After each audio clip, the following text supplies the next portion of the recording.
salut les turfeuses, salut les turfeurs, bienvenue pour un nouveau pronostic de Benoît Requin. Merci pour vos likes, pour vos commentaires, n'hésitez pas à vous abonner pour recevoir tous mes pronostics tous les jours et pour accéder à tous mes tickets pour la course du Quintet, rendez-vous directement en description de la vidéo. Ok, place au pronostic du Quintet du lundi 18 juillet, direction Cherbourg pour le Grand Prix de la région Normandie. Trop attelé, 2625 mètres, 16 partants, réunion 1, course 5, indice de confiance 3 sur 5. Petit retour sur le Quintet du dimanche 17 juillet. Dans mon pronostic, je vous ai donné le tiercé en 5 chevaux. Je vous avais aussi donné une belle base. Les 3 premiers chevaux de mon prono sont dans le Quintet. Ça fait plaisir. Il y a 3 mois de tickets VIP à remporter. Il suffit de rejoindre mon équipe Forever. Tout est expliqué en description de la vidéo. Ok, c'est parti, on commence le pronostic et on commence avec le numéro 1, Eldorado Royal. Et on écoute Julien Grumetz. Eldorado Royal, non, ça commence pas comme ça, pardon. À Jalais, il a pris peur de l'élastique au départ et a perdu du temps. Il se montre régulier sur le sable, mais ne dispose pas de marge de manœuvre. Il lui manque l'étincelle pour faire mieux. Il devrait être à son aise à Cherbourg. Maintenant, il y a meilleur que lui au départ. Il a ses gains et va tenter de se glisser en fin de combinaison. Eh bien, moi, ce numéro 1, effectivement, je l'ai gardé, mais plutôt en bout de combinaison. Ouais, il aura du mal, à mon sens, à faire mieux qu'une 5e place. Voir vraiment s'il y a beaucoup de défaillances... peut-être une petite 4e place à la rigueur, mais bon, moi je mise plus sur un fin de combinaison. Adlas Dercho, Leini Dercho Lor. On passe au numéro 2, Flying Brickell, et on écoute Sébastien Ernaud. Flying Brickell répond présent à chacune de ses prestations. Il a été devancé pour finir lors de ses dernières sorties sans démériter à chaque fois. Il est battu par de bons éléments et affiche d'excellents chronos. La piste de Cherbourg lui convient bien. Je vais sans doute patienter un peu plus cette fois. Il est capable de faire les 700 derniers mètres à vive allure. En tête, j'y crois. Eh bien, c'est vrai que ce numéro 2 fait face à un bel engagement. Moi, j'y crois pour la victoire à ce numéro 2 et je l'ai mis en tête de mon pronostic. C'est mon préféré.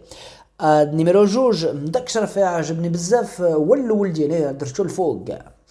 on passe au numéro 3, Finca Vigia, et on écoute Pierre Lévesque. Finca Vigia a eu quelques petits problèmes de santé, elle s'est reposée, c'est une vraie course de rentrée ici. Elle n'est pas prête. En outre, elle est assez difficile à l'atteler, étant bien meilleure déférée, vous pouvez faire l'impasse. Eh bien moi ce numéro 3, je l'ai carrément rayé, donc énorme non pour ce numéro 3. À numéro 3, Mabrichosh. On passe au numéro 4, Dalia Dupont, et on écoute André Lecourtois. Dalia Dupont montre un net regain de forme, ce qui nous encourage à recourir. J'attends de le voir bien se comporter. On ne va pas se priver s'il peut prendre un chèque, mais je ne peux pas vous affirmer qu'il puisse terminer dans les 5 premiers. Bon, moi ce numéro 4, il m'inspire pas confiance, je ne l'ai pas gardé dans mon pronostic, donc je ne l'ai pas retenu. Je ne l'ai pas non plus rayé, il n'est pas non plus rayé, parce qu'en cas de défaillance, pourquoi pas, si vraiment ça part en small, mais non, c'est pas du tout une priorité à mon sens. À numéro 4, Maderchosh. On passe au numéro 5, Brian Fontaine. Et on écoute... non, pardon. Le numéro 5, c'est Eden de Banville. Et on écoute Brian Fontaine. Ah, mais attends. Il a un nom de cheval. Non, faut pas dire ça, c'est pas vrai. Alors, Brian Fontaine, qu'est-ce qu'il nous dit ? Les 2 premières courses de rentrée étaient bonnes, mais ensuite, ce n'était pas terrible. Je suis dans le doute. Eden de Banville travaille super bien à la maison, mais en course, ce n'est pas ça. La dernière fois, j'ai voulu essayer au monté, mais cela n'a pas été concluant.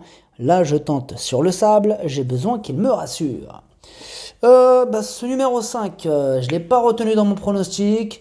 Il est pas non plus sur ma liste casseur de tickets repérés. J'en ai pas fait d'ailleurs, j'ai pas fait de liste de casseurs de tickets repérés. Par contre, pourquoi pas pour les amateurs de champ réduit, si vraiment il y a une cascade de défaillance, ils se rendent tous dedans, disqualification, accrochage, on ne sait jamais, ça peut arriver. Bon, ça serait catastrophique, mais bon, là, à la rigueur, le 5, je dirais, pourquoi pas. Mais non, franchement, non, je ne l'ai pas retenu. numéro 5, أنا ما درتوش les bras يديروا pourquoi pas chez champ réduit. Mais bon. On passe au numéro 6, Gourou. Et on n'aura pas les commentaires de l'entraîneur pour ce numéro 6. Alors, ce numéro 6, je l'ai gardé assez haut, je l'ai mis en deuxième position. Numéro 7, Dercho Tiani. On passe au numéro 7, Flash de Seyhan. Et on écoute Pierre-Louis de Sonnette. Flash de Seyhan se serait sans doute imposé lors de ses 2 dernières prestations sans des fautes pour finir. Il était plaqué à chaque fois. Je vais lui redonner du confort en lui laissant les faire aux antérieurs. De condition, il est très bien. Il affronte assez peu de 6 ans. S'il reste trop d'un bout à l'autre, il est fort capable de disputer l'arrivée. Ce numéro 7, il me pose problème. On n'est jamais sûr de rien avec lui. Coup tu me vois, coup tu me vois plus. La régularité ne fait pas partie de ses principales qualités. Ça, c'est le moins que l'on puisse dire. Bon, ce numéro 7, je l'ai quand même gardé en bout de combinaison. Franchement, il me prend un peu la tête. Numéro 7, Dercho, Léonie Dercho Lor, Dercho Saba. On passe au numéro 8, Eden de Liton. Et on écoute Mathieu Varin. Eden de Liton, ça commence pas non plus comme ça. J'ai donné les mauvais ordres à son jockey à Anguin récemment. S'il pouvait aller de l'avant par le passé, ce n'est plus le cas désormais. Il a bien encaissé ses efforts, il a travaillé un peu plus durement depuis, car on s'était peut-être un peu laissé aller aussi. Il a l'avantage de partir en tête. Rendre la distance sur cette piste n'est pas facile, il peut accrocher une petite place. Bon, il rend pas la distance, il dit ça pour les autres.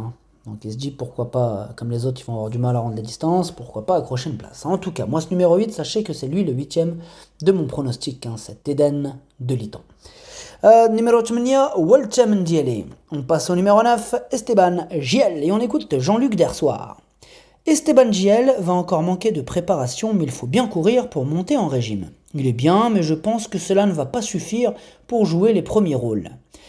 Ah, Jean-Luc Dersoir, c'est l'un des chefs de ma liste rouge, alors grosse méfiance, je vous le dis tout de suite. Quand il y en a des fois, ils sont sur ma liste rouge, mais comme ils n'incitent pas à écarter le cheval, je vous le dis pas forcément, puisque bon, il n'y a pas d'intérêt, puisque moi-même je le mets par exemple, si je le mets, je le mets. Mais là, je vous l'ai dit parce que je ne l'ai pas retenu. Et du coup, ça me pose problème, parce que d'un côté, je sais que c'est l'un des grands chefs de ma liste rouge, donc il peut tout à fait avoir bien préparé le cheval, qu'il soit super prêt, et bam, il éclate tout le monde, ce numéro 9. Donc je vous le dis, s'il y a une surprise, ça peut vraiment venir de ce numéro 9. Ouais. Et si on se fait défoncer les tickets, c'est monsieur Luc Dersoir, il va falloir remercier. Eh ben oui. Alors j'espère qu'on n'aura pas à le remercier, Jean-Luc Dersoir. En tout cas, ce numéro 9, c'est mon deuxième cheval de complément en cas de non partant. النيميرو 9 عندك ويقدر يغرس شي تيكيات. انا ما درتوش ليني، درتو في البلاصه ديال لي شون ريدوي، درتو تاني فيهم. عندك هذاك العفريت ديال الدرسوار l'entraîneur. On passe au numéro 10, Philwell, et on écoute Pierre Lévesque.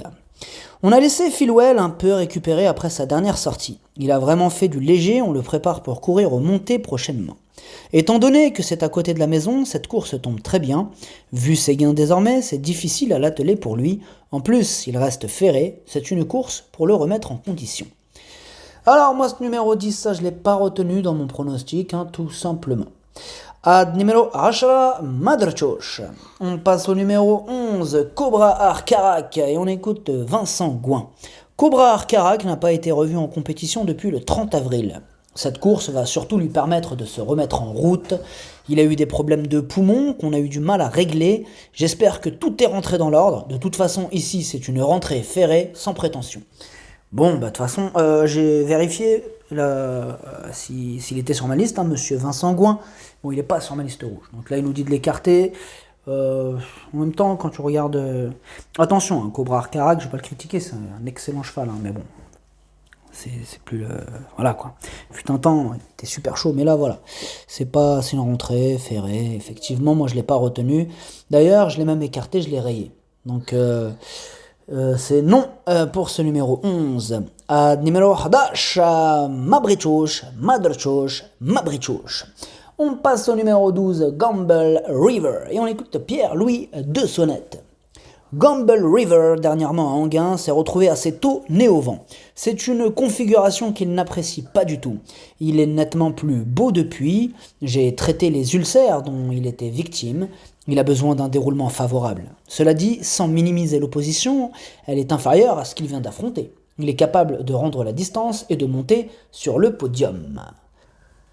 Eh bien, ce numéro 12, je l'ai retenu assez haut, hein. Effectivement, il a la classe. Hein.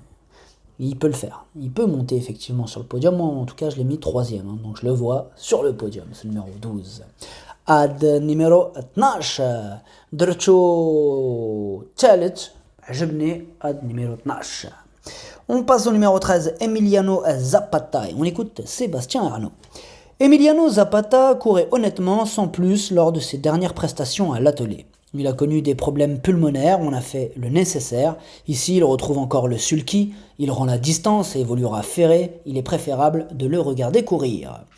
Eh bien, avec plaisir, on va le regarder courir. En tout cas, moi, je ne l'ai pas retenu. Et énorme nom hein, pour ce numéro 13. Ad numéro 13, Madrchosh, Mabrichosh ou Mabrichosh, Madrchosh. On passe au numéro 14, Eagle Meloa. On écoute Pierre Belloche. Eagle Meloa manque un peu de réussite ces derniers temps, mais il réalise de bonnes prestations à chaque fois. Il est capable d'accrocher une place sur le podium avec un déroulement limpide. Il devrait apprécier le tracé de Cherbourg. Il faut rendre la distance, mais il est compétitif. Courir à 5 jours n'est pas un souci, il n'a pas eu une course dure à Enghien. Eh bien, ce numéro 14, je l'ai gardé en 5e position. À numéro Rabartash, Drcho Hams. On passe au numéro 15, Forum Meloa. On écoute Pierre Belloche. Pierre Belloche, encore et encore. Forum Meloa s'est trompé en changeant de vitesse trop rapidement à Enghien. Il n'a pas pris dur. Revenir était difficile avec les différents relais. Il n'a pas grand-chose à son programme dans l'immédiat. Certes, il faut rendre la distance, mais il n'a pas les étrangers sur sa route et peu de 6 ans. À 25 mètres, c'est tentant, il peut se glisser à l'arrivée. Eh bien, moi, ce numéro 15, c'est mon principal casseur de tickets repéré. Je vous avoue que sans ce 15, le niveau de l'indice de confiance, ce serait déjà beaucoup plus élevé. Hein. Vous me direz, on est déjà sur du 3 sur 5, c'est pas mal. C'est à cause de ce 15 qu'on est à 3 sur 5. Hein. Sinon, j'aurais bien mis un petit 4 sur 5, voire même, pourquoi pas, un 5 sur 5. Hein. Mais bon. Il y a principalement deux chevaux qui me prennent la tête. C'est le 9 avec sa liste rouge et le 15 qui me prend la tête. Du coup, il a fallu faire un choix et ce 15, c'est mon regret, je ne l'ai pas retenu. C'est mon cheval de complément en cas de non-partance numéro 15. À numéro 15 عندكو يقدر يغرس التيكيات ما درتوش اللي درتو غير في البلاصات ديال لي نون بارتون الاول فيهم عندكو 15. On passe au numéro 16, Gamay de Liton. Et on écoute Hugues Lévesque. Lors de sa rentrée à Alençon, on l'avait déféré, ce qui ne lui a pas convenu, mais sa prestation n'a pas été mauvaise. La dernière fois, Gamay de Liton s'est bien comporté dans une course qui allait très vite, où il rendait 50 mètres. Il a fait une bonne ligne droite, il paraît bien et court avec des ambitions raisonnables en restant ferré. Ce ne sont pas forcément des conditions optimales. D'un côté, il nous chauffe, de l'autre côté, il nous refroidit. Faut savoir, Hugues. Hein? Ben oui, Hugues. Ah là là. Un coup, bah oui, on est d'accord. Un coup, il nous met en confiance. Après, à la fin, il nous dit, ouais, mais... Enfin, bref. Peut-être je suis tout seul à penser ça, je sais pas.